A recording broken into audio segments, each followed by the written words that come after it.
What's up everybody? Welcome back to my channel. My name's Caleb. I'm the furniture cowboy. This is my wife Lilu. We have created a business turning random pieces of furniture we find into something truly spectacular. Today we've got a pretty cool video for you guys. We're doing a Q&A to celebrate us getting 100,000 followers on Instagram, and you guys asked some awesome questions that I'm excited to answer. So without further ado, let's get right into it. First question is, why did you start flipping furniture? So we started flipping furniture when we first moved here to Austin. My wife is sitting right here. I don't know why I keep saying my wife. Lilu started a salon doing people's lashes and permanent makeup, and we wanted to create an awesome salon space, but you can't do that without either spending a ton of money or doing a bunch of DIY. So we did a bunch of DIY, and the first piece of furniture we flipped was actually for our salon. We were totally hooked from there. Okay, so a follow-up question to that would be, how long did you do furniture flipping before going full-time? Ooh, not long. Help me out here. Okay, so 3 years ago was the first time we've ever done it, but we only took it seriously last year around May when we got a garage. So we had already planned out that we wanted to start flipping furniture, making extra income, but a little secret, he actually quit earlier than we presented it to be online. So he had already quit his job in October, and the reason for that is because we're the kind of people that we really need to go all in, or else we're never gonna do what we set out to do. Yeah. So October of last year, he quit his job. We started working part-time, and then we actually started the full-time furniture flipping videos February of this year. And next follow-up question for this is this your full-time job? When did you start this journey? What was your old job? Do you make more money furniture flipping, and how much more? A bit of a three-parter there. My old job, I was a certified ophthalmic technician, which is basically an assistant to an ophthalmologist, which is an eye doctor that can do surgery. I liked that job. I was paid $22 an hour, which is pretty high for that job. I was really looking forward to like patient interaction. That's how I felt fulfilled doing that job, and the pandemic really, I don't know, it really robbed me of that. So I didn't get that face-to-face. I didn't get to see patients smiling. So that really burned me out. I'm so much happier doing furniture flipping. This is our full-time job, but on top of this, we're also editing, creating videos, and yes, we do earn more money, because that would be really irresponsible of us to quit and not earn more. How many pieces do you sell in a month? In a month, I would say we sell about 4 pieces. And if we weren't creating content, we would sell a lot more. Yeah. How and where do you find your pieces? We find all of our pieces on Facebook Marketplace. Okay, so this is like a multiple part question. How do you decide what to price your pieces at and how much? Ooh, okay. So we decide how much to price our pieces at and how much because Wait, let me answer it. Okay, go for it. Complicated. So the main factor in pricing our pieces is your area, your location. The first step for us is, or when we first started off, is we looked at how much people were selling things for on Facebook Marketplace, and then after seeing their staging photos, their description, the quality of work that they put out, we kind of see whether we're better than that or less than that, you know what I mean? Yeah, you get an idea for how you should price yourself. Right, and then depending on whether or not you think their quality of work is better or worse than yours, you price accordingly. Yeah, no shade, no shade here. Another part to that is, do you start low then ramp up, and do you get your asking? Did we start low? We did start low. Oh yeah, when we first started. We started at 400 to 500 range? Yeah, actually we started even lower. Even lower? Yeah. Like 200, 300 range. But it didn't take long for us to go up higher. I would say like the first 2 pieces was like $300. And then after that we were like, let's just go to 500. And it worked. I heard this quote about not just furniture flipping. I don't remember where I heard the quote from, but it's about like business in general. If no one is complaining about your pricing, then you are pricing things too low. And that's something that stuck with me, and I like that a lot. How do you handle finances? We don't handle finances. Right now we don't. We don't have a set way of doing things. If we did, we'd love to make a video on that in the future. But for right now, we're trying to work on putting out more content and getting monetized with YouTube, so that could be another stream of income for us. Why are you so talented? Are you the new Chip and Joe but for furniture?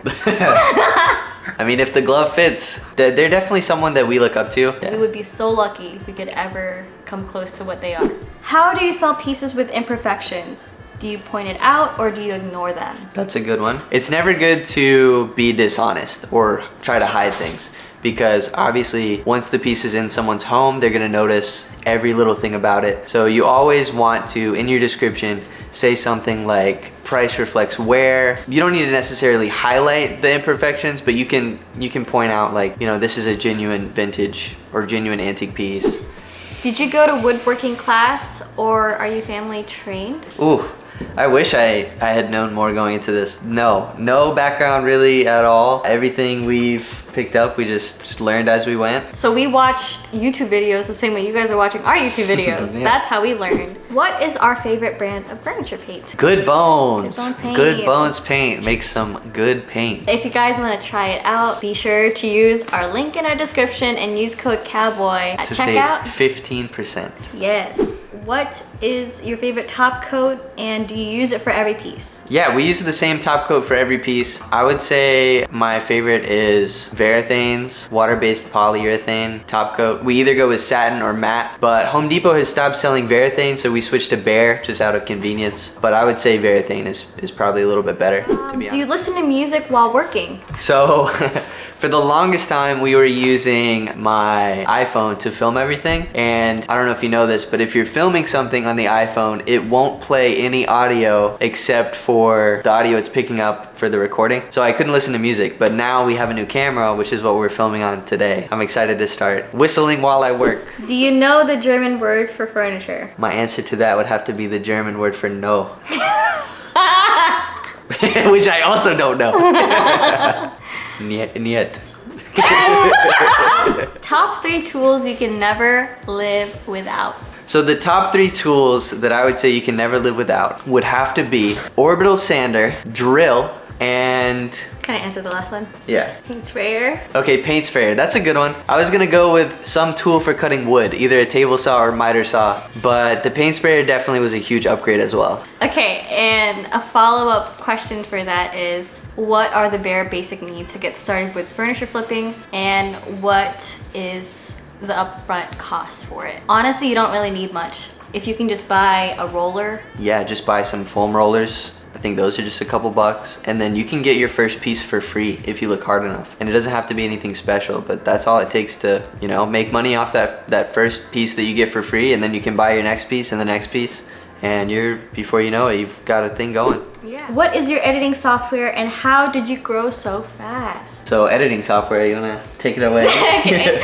So we started off with filming on his phone, like he said earlier. And when we were filming on there, we were also editing on his phone. Our favorite app to use was InShot. But since we just switched over to a more professional camera, we needed to transfer the files much faster. So the best way to transfer files is just putting the SD into a computer. The new editing software we use for that is Filmora. And what was this? How did you grow so fast? How do we grow so fast? Yeah, how did we grow so fast? Oh gosh. I think we just decided that like we're gonna do daily videos and we're just gonna do them. We're just gonna put one video out every single day because we're already working every day. So just post one video a day. If it's not perfect, that's okay. And that's what we did, and we grew a ton from that. It definitely seems repeatable. There's been some people who have kind of followed suit, and it's, you know, we've seen them grow a lot too.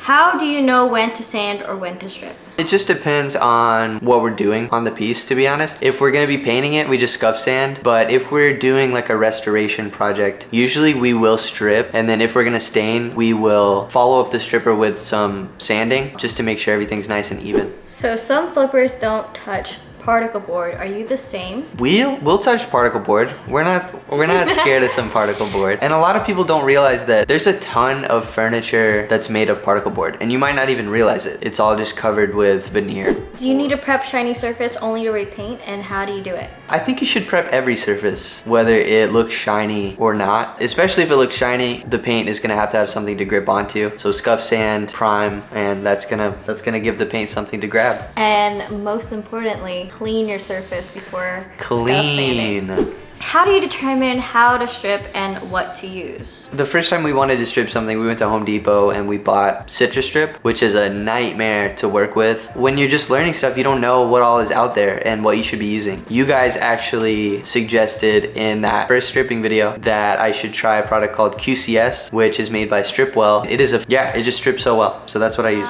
What paint sprayer do you use? Oh man, what a frequently asked question. We use the Fuji Semi-Pro 2, which is an awesome sprayer. There's another one that's just like it called the Fuji Hobby Pro 2. It's the exact same thing. They're the same. Different title. How do you get started selling? Go straight to Etsy, or do you have to start off with Facebook? That's all up to you. You don't have to do anything. You don't have to flip furniture. You don't have to do anything. You don't have to watch this video. Yeah, you do have to watch this video. No, but yeah, I mean, you can sell wherever you want. If you want to just sell to your neighbors, you can try that. Yeah, we started selling on Facebook Marketplace. We only recently got into Etsy. Sometimes it takes a long time for stuff to sell on Etsy, but you can definitely break into the national market and not just local peeps.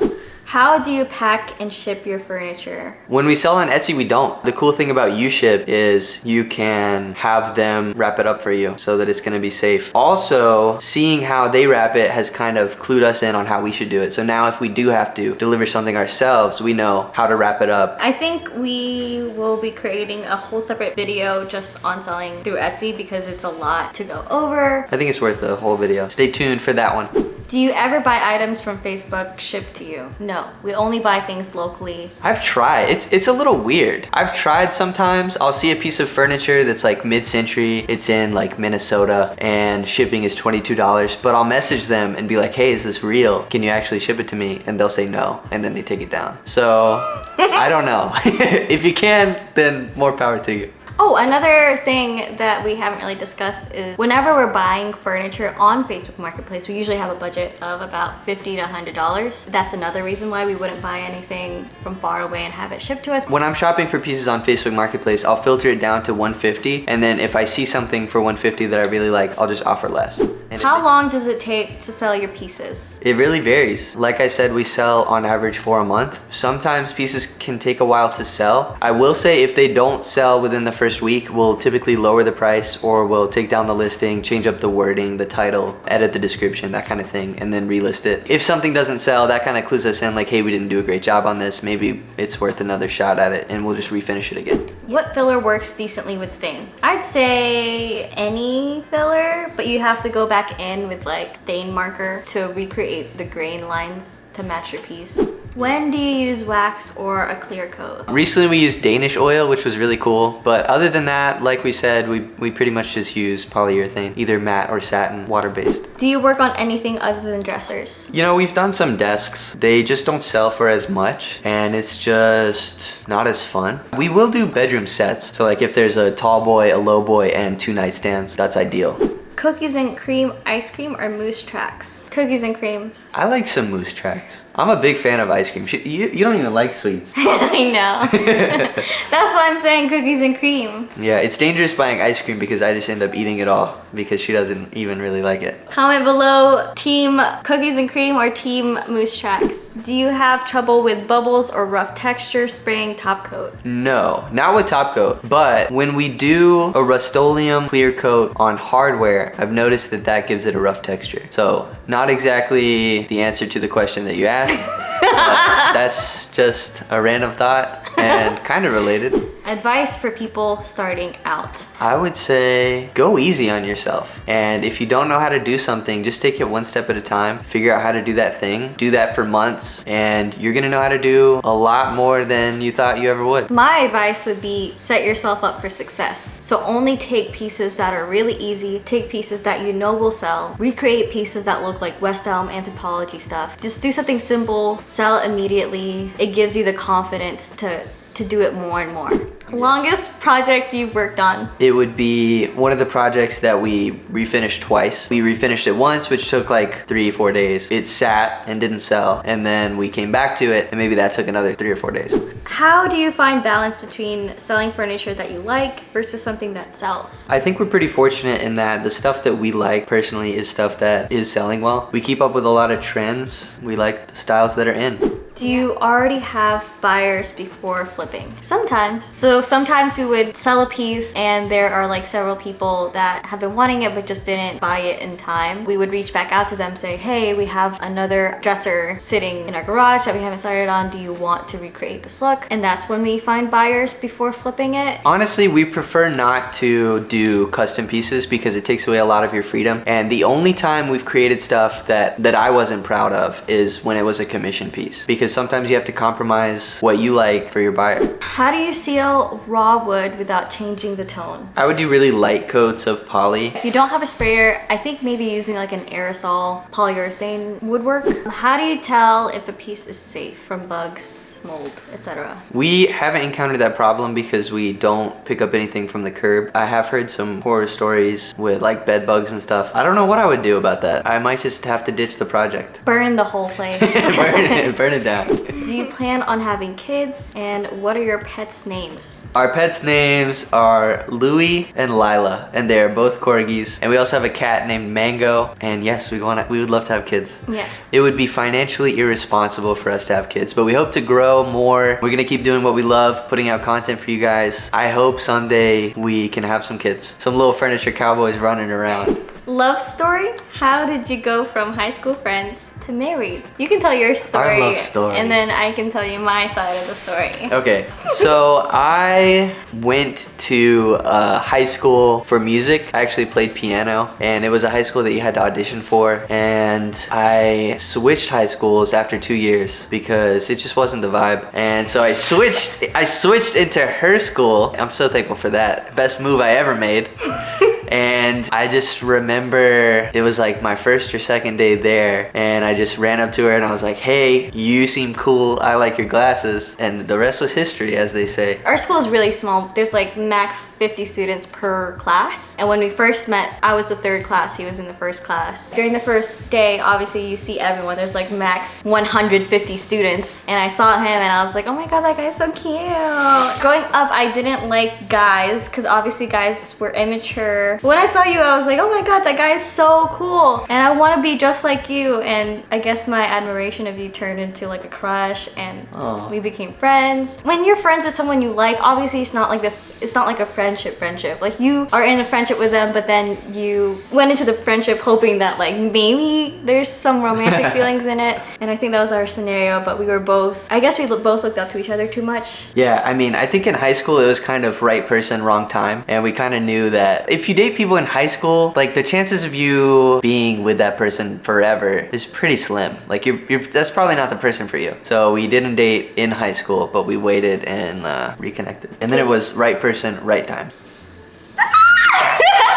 I married my first crush. All right, so that is our Q&A. Thank you guys so much for making it this far. If you made it this far, thank you with all of my heart. Yes, thank you guys so much for watching and supporting us and following us along on our journey. We're gonna keep putting out awesome content for you guys, so subscribe to our channel. It truly goes a long way to helping us grow. Before we forget, because we almost forgot, we are doing a giveaway. Ooh! So before we close off on this video, we want to announce the giveaway winner. Yes, so if you are this person right here, then you won $100. Woo!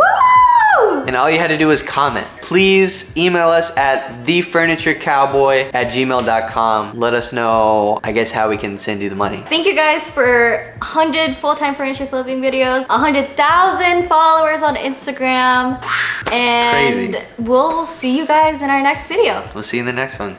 Peace.